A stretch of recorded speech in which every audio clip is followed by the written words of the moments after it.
မင်္ဂလာပါခင်ဗျာကျွန်တော်နာမည်ဦးသေးတက်ပါကျွန်တော်ဒီကနေ့ရိုဟင်ဂျာအတွက်လာပြီးတော့ဆန္ဒပြရခြင်းဟာကျွန်တော်တို့နယ်သာလန်နိုင်ငံကခရစ်ယာန်သမဂ္ဂပါတီကိုယ်စားလာရောက်ခြင်းဖြစ်ပါတယ်နယ်သာလန်နိုင်ငံမှာအစ္စလာမ်တွေခရစ်ယာန်တွေဗုဒ္ဓဘာသာတွေအတူတကွရှင်တွဲနေနိုင်ကြပါတယ်အဲဒီလိုရှင်တွဲနေရရဖို့အတွက်ကျွန်တော်တို့1948ခုနှစ်ဒီဇင်ဘာလကထုတ်ပြန်ခဲ့တဲ့အခြေခံလူ့အခွင့်အရေးအချက်30ပေါ်ကနေပြီးတော့ကျွန်တော်တို့ရပ်တည်နေကြပါတယ်။ဒီချိန်ထဲမှာပဲအဲ့ဒီလူ့အခွင့်အရေးတွေကိုချိုးဖောက်လို့ရှိရင်လူမျိုးတို့တပ်ဖြတ်မှုမဖြစ်အောင်လို့တရားဥပဒေတွေထုတ်ခဲ့ပါတယ်။အဲ့ဒီဥပဒေနဲ့ကျွန်တော်တို့ဒီနေ့ဂမ်ဘီယာကအစိုးရကရိုဟင်ဂျာလူနည်းစုအတွက်တရားမျှတမှုအတွက်တရားစွဲနေတာဖြစ်ပါတယ်။ဒီချိန်ထဲမှာပဲဗမာစစ်တပ်ကကျွန်တော်တို့တစ်ချိန်လုံးကို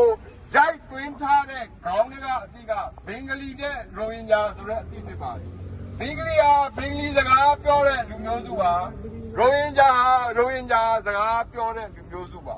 ကျွန်တော်ဒီကနေ့မြန်မာနိုင်ငံထဲမှာရှိတဲ့လူတွေအကုန်လုံးကိုပြောပြပါတယ်ရိုဟင်ဂျာတိသက်လွတ်လပ်ပြီးတော့ယဉ်ကျေးမှုနဲ့ရပ်တည်နေတဲ့လူမျိုးစုတစုဖြစ်တဲ့ဆိုတာကိုကျွန်တော်တို့အတိအမှပြုလို့လိုပါတယ်ဒီလိုအတိအမှပြုခြင်းဟာဆိုလို့ရှိရင်လူမျိုးတစ်မျိုးကိုဂုဏ်သိက္ခာရှိရှိအတိအမှပြုခြင်းဟာနိုင်ငံတော်ရဲ့ဂုဏ်သိက္ခာဖြစ်ပါတယ်လူတွေကိုဖိနှိပ်ခြင်းလူမျိုးစုတွေကိုဖိနှိပ်ခြင်းဟာနိုင်ငံတော်သိက္ခာကျဆုံးတာဖြစ်ပါတယ်ရိုဟင်ဂျာလိုပဲကျွန်တော်တို့နေဝင်းစစ်တပ်ကဖိနှိပ်လိုက်တဲ့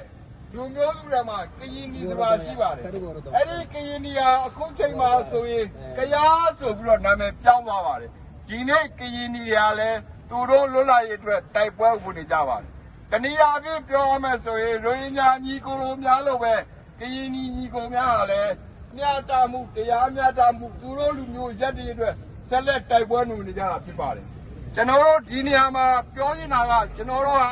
အတူတကွနေထိုင်ရေးအတွက်ငြိမ်းချမ်းရေးအတွက်ကျွန်တော်တို့စဉ်းစားမှာဖြစ်ပါတယ်ကျွန်တော်တို့ဒီအချိန်ဟာစကနိုင်လူရမယ့်အချိန်မဟုတ်ပါဘူး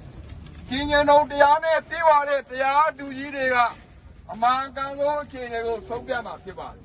အဲ့ဒီအတွက်လည်းကျွန်တော်တို့နယ်သာလန်အစိုးရနယ်သာလန်ပါတီတွေအကုန်လုံးကတက်ဆိုင်ရာအချက်လက်တွေကိုတရားရုံးပို့ထားပါတယ်ကျွန်တော်တို့ရှင်nhânတို့တရားနဲ့ပြေးသွားတဲ့တရားသူကြီးတွေရဲ့ဆုံးဖြတ်ချက်တိုင်းကျွန်တော်လိုက်တာကပြရပါမယ်ဒီချိန်ထဲမှာကျွန်တော်တို့အမုန်းတရားတွေအမုန်းတရားတွေမပြောမိဖို့လိုပါတယ်။သက္ကနိုင်လူဖို့မဟုတ်ပါဘူး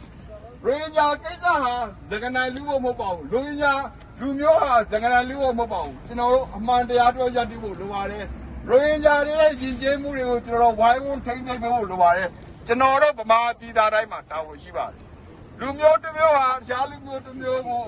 လေးစားတဲ့လိုက်နာတယ်ဆိုတာကျွန်တော်တို့ရဲ့ဂုဏ်သိက္ခာပါ။အဲဒီခါကျမှသာကျွန်တော်တို့ဗမာပြည်မှာပြန်လာမဲ့ရိုဟင်ဂျာညီကိုမောင်နှမတွေကိုလည်းကျွန်တော်တို့တွင်တွင်ထွေထွေကြိုးဆိုပြီးတော့အတူတကွနေထိုင်မဲ့လမ်းကြောင်းတွေကိုကျွန်တော်တို့အစင်းစစ်စဉ်းစားကြမှာဖြစ်ပါတယ်ကျွန်တော်ဆိုလို့ရှိရင်လည်းအခုအချက်လက်အများကြီးစုဆောင်းပြီးတဲ့အခါမှာအာရှပါလီမန်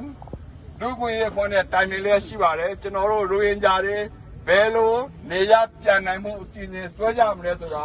မကြခင်မှာကျွန်တော်တို့ရင်ဆိုင်ရမယ့်ပြဿနာကြီးဖြစ်လာမှာပါကျွန်တော်တို့တက်ညီလက်ညီနဲ့ငြင်းငြင်းချမ်းချမ်းဝိုင်းဝန်းဖြည့်ရှင်းကြမယ်ဆိုရင်ကျွန်တော်တို့ညီကိုမောင်နှမရိုဟင်ဂျာတွေဗမာပြည်ကိုတဆင့်ချင်းပြန်နိုင်မယ်လို့ယူဆပါတယ်ကျေးဇူးတင်ပါတယ်